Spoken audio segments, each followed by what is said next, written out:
Então, gente, as consequências do crime é o que aconteceu depois que o crime foi cometido. Por exemplo, o réu fugiu, por exemplo, da cena do crime. O réu, ele, por exemplo, ele foi atrás da família da vítima. Como que o réu se comportou depois que o crime aconteceu? Ele, por exemplo, sei lá, escondeu o corpo, ou seja, o que decorre, tá, ali é o resultado criminoso diz respeito a essas consequências ali do crime. Outras circunstâncias judiciais, até esqueci de falar, antecedentes criminais.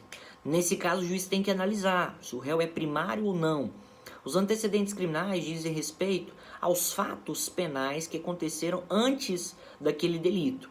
Ou seja, o réu já tinha passagem pela polícia, o réu ele já tinha sido condenado por outro crime, o réu é ou não reincidente, tá? Então o juiz tem que analisar os antecedentes criminais ali do réu, tá? O réu ele já era um criminoso ou não, é a primeira vez que ele comete esse delito.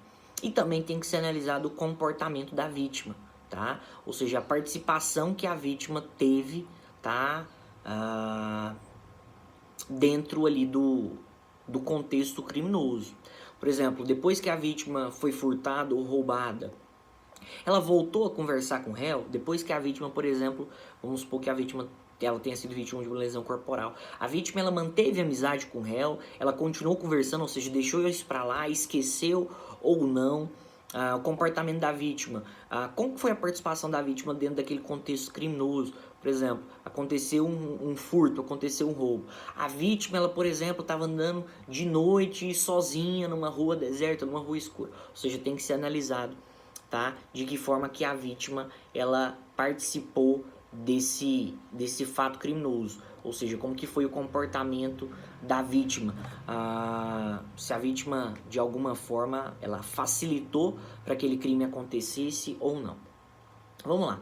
Na segunda fase, gente, da dosimetria da pena, e aí eu só queria falar para vocês, como que é feito essa questão da primeira fase da fixação da pena base? O direito não é uma ciência exata, né? A gente foge ali da matemática, mas eu queria falar para vocês. O que a gente tem de padrão, tanto na doutrina e na jurisprudência, que para fixação dessa pena base, o juiz tem que analisar, o juiz tem que utilizar a fração de 1/8 por circunstância judicial. Cada circunstância judicial que for, por exemplo, negativa, o juiz aumenta a pena base de 1/8. Lembrando, começando no mínimo. No crime de roubo, a pena não é de 4 a 10 anos, então a pena lá começa 4 anos. Cada circunstância judicial negativa, o juiz aumenta a pena em 1/8.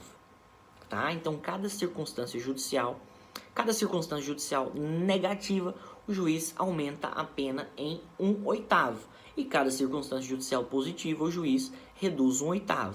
E a gente pode ver, por exemplo, se tiver 4 circunstâncias judiciais positivas, 4 circunstâncias judiciais negativas, uma vai excluir a outra. Tá? Então, por exemplo, vamos pensar aqui, crime de roubo, a pena varia de 4 a 10. Pena base ali, o mínimo é 4, certo? Vamos supor que o réu ele já tenha cometido 4 crimes de roubo anteriores, ou seja, ele seja reincidente no crime de roubo. A circunstância judicial não é negativa ao réu, 4 anos aumenta em 1/8 pelos antecedentes criminais. E assim com cada circunstância judicial. Beleza? Lembrando, se tiver uma circunstância judicial negativa e uma positiva, uma exclui a outra. Por exemplo, tiver culpabilidade, o crime ali, né, foi muito grave, a reprovabilidade é muito grande, e o réu, por exemplo, é primário, ao invés de você aumentar 1/8 da pena e diminuir 1/8, um exclui a outra. Beleza? Bacana. Segunda fase da dosimetria da pena, nós temos as agravantes e as atenuantes. A gente sabe que as atenuantes ali estão no artigo 65 do Código Penal, sendo que as principais ali são a confissão espontânea, a menoridade, né, no caso a menoridade penal abaixo de 21 anos, e nós temos também as agravantes, sendo que as mais comuns aí nós temos a reincidência e também crime cometido contra vítimas, por exemplo, maiores de 60 anos. Como que se fixa as agravantes e atenuantes? Perceba, depois de você estabelecer a pena base, que é a primeira fase da dosimetria da pena, vocês vão analisar se existem agravantes ou atenuantes de pena. Vocês vão lá no artigo 65 para ver se tem atenuante e vocês vão lá no artigo 61, artigo 62 para ver se tem algum tipo de agravante, tá? Como que se estabelece essas agravantes e atenuantes? Entendimento da jurisprudência, principalmente. Cada agravante, cada atenuante corresponde à proporção de 1/6. Cada agravante, cada atenuante corresponde à fração, à proporção de 1/6. Ou seja, se tiver uma atenuante, essa atenuante vai aumentar a pena em 1/6. Se tiver uma atenuante, essa atenuante vai reduzir, abaixar a pena em 1/6. Beleza?